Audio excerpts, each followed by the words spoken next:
Salut, c'est Trado, je suis content de vous retrouver pour la mise à jour de l'analyse technique de l'or et de l'argent. On commence comme d'habitude par les actualités et j'aimerais d'abord mentionner ce très bel article qui est en anglais comme d'habitude et qui fait le bilan. Alors faut être membre, c'est rien, il suffit de s'enregistrer, mais c'est un article qui est très intéressant qui vient de Gold Hub.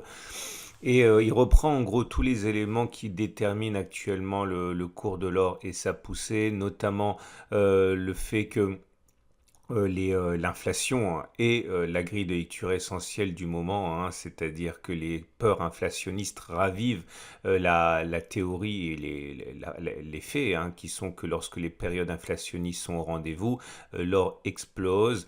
Et c'est une des raisons pour lesquelles l'or actuellement a le vent en poupe. Enfin, il y a beaucoup de choses sur le COMEX, enfin la COMEX, la Chine, etc. Bon, je vous rappelle que tous les liens pour aller chercher ces articles dont je vous parle sont accessibles depuis mon site sous la vidéo. Après, vous avez des logiciels pour traduire, hein, c'est facile. Autre élément qui me semble quand même assez intéressant, le voilà, c'est un article qui est plus court terme et qui explique la hausse, la nouvelle impulsion de hausse à laquelle on a assisté aujourd'hui par les mauvais chiffres de l'emploi aux États-Unis qui ont dynamité momentanément la confiance que l'on avait dans la reprise et dans la fin, hein, de la crise Covid. Et du coup, forcément, l'or retrouve son rôle de valeur refuge. Et également, un autre élément que j'aimerais mentionner, c'est le fait qu'il y a un reflux actuellement du taux à 10 ans américain. Bon, tout va un petit peu dans tous les sens parce que normalement, avec la peur inflationniste, eh bien, le taux à 10 ans devrait s'accélérer. C'est pas ce qui se passe depuis quelques jours et en tout cas, ça bénéficie alors puisqu'on sait très bien qu'ils sont en relation inversée. Quand le taux à 10 ans américain monte, c'est pas bon pour l'or parce que ça fait une concurrence en termes de rendement par rapport à l'or qui, entre guillemets, ne rapporte rien. Et inversement, lorsque le taux à 10 ans américain baisse, et bien du coup, par comparaison, l'or devient moins inintéressant, hein, puisque le taux à 10 ans lui-même devient moins intéressant. Bon, c'est un petit peu compliqué, mais si vous avez l'habitude, vous voyez où je veux en venir. Et j'aimerais également répondre à des questions qui m'ont été posées par rapport au fait, bah, c'est toujours pareil, c'est vrai que les francophones hésitent à aller sur le web anglophone pour aller chercher des informations. Je vous rappelle que beaucoup d'informations sont accessibles depuis le site, enfin le blog, hein, L'or et l'argent. C'est sans doute la meilleure source d'informations pour les informations de fond, hein, pour l'or et pour l'argent. Il y a notamment Nicolas Perrin, un des plus grands spécialistes de l'or français, qui publie, hein, sur ce site, notamment bah, les derniers articles, hein, sur les stocks d'or, sur le rôle vrai ou pas, hein, du roi des métaux dans la location stratégique. Bon, c'est très intéressant. Allez voir ce site, hein. Bon, il est mis à jour quasiment tous les jours, donc vous trouverez beaucoup d'informations en français pour le coup.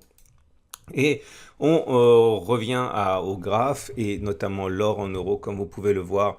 On a traversé la résistance qui était ici en gris et elle a changé de polarité. C'est très bien, on avait vu, hein, qu'elle était martyrisée, hein, cette résistance, et maintenant elle a cassé. Du coup, on se retrouve avec une résistance qui change de polarité, qui devient support à 1489-1492. Ça veut dire également que c'est une zone d'accumulation rationnelle pour moi. Un accès de faiblesse et un retour sur cette zone serait pour moi une zone où beaucoup d'investisseurs pourraient rentrer, d'autant que la tendance est clairement en train de s'inverser. Maintenant, la tendance de court terme est haussière, la tendance générale est haussière et la tendance de fond est haussière également, puisqu'on est au-dessus de la M7, de la M20, de la M50 qui monte. Seule la tendance de long terme est encore baissière, hein, puisqu'on paye le prix, hein, de ce lent déclin auquel on a assisté depuis quelques mois. Mais encore une fois, si on met les choses en perspective, regardez d'où on vient. Et il est normal, je l'ai dit, je le redis, je le répète pour les nouveaux, qu'on ait retracé un petit peu de la hausse fulgurante à laquelle on a assisté depuis 2-3 ans, quoi, hein. Donc c'est totalement en phase avec ce qui se passe habituellement. Et nous avons pour l'or en dollars Également, bah, du très bon, hein, puisqu'on a cassé une résistance qui donc également change de polarité. C'est celle des 1714-1798. Un retour sur cette zone devrait normalement être saisi par les traders en dollars pour rentrer à l'achat. On remarquera que là aussi les tendances sont maintenant inversées. La tendance de fond est maintenant haussière, la tendance générale aussi et la tendance de court terme. Là aussi, on est confronté à la M200 qui est le juge de paix pour la tendance de long terme. Pour l'instant, ça reste encore baissier. Il faut se méfier d'ailleurs d'un contact avec cette zone. Mais encore une fois, pas de raison a priori d'être pessimiste sur l'avenir prochain de l'or libellé en dollars. J'en profite comme d'habitude pour vous parler de mon partenaire aucoffre.com. Et toujours à la une, la nouvelle Vera Silver, Marianne terrassant le dragon, une pièce magnifique qui succède à la précédente qui a été tirée à 546 000 exemplaires. N'hésitez pas à la découvrir, elle est vraiment de toute beauté et vous en saurez davantage en regardant le site de mon partenaire. Au coffre.com, on termine du coup avec l'argent et l'argent qui est dans une forme également étincelante. Hein. On a cassé une résistance, celle des 22,322 qui a donc changé de polarité en devenant support. C'est donc ma prochaine zone d'accumulation rationnelle ici. La précédente a été touchée plusieurs fois, c'était à 20, 20,6. Je ne sais pas si on va y retourner ou pas, mais en tout cas, les 22,3, 22 peuvent être intéressants.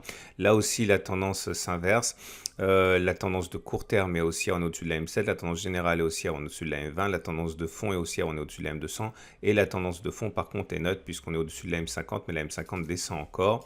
On termine avec l'argent libellé en dollars et c'est la même chose.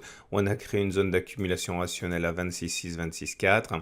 La tendance de court terme est haussière, la tendance générale est haussière, la tendance de long terme est haussière, la tendance de fond est neutre. On est au-dessus de la M50 qui descend. Attention à la résistance majeure des 28,3, 29,8. Un retour sur les 26,6, 26,4 pourrait être saisi par les traders en dollars également. Je vous souhaite une excellente journée. Je vous invite à découvrir le site de mon partenaire aucoffre.com et également le site d'information L'or et l'argent qui est en fait un blog qui appartient en fait à mon partenaire aucoffre.com si vous voulez avoir les meilleures actualités en français concernant les métaux précieux.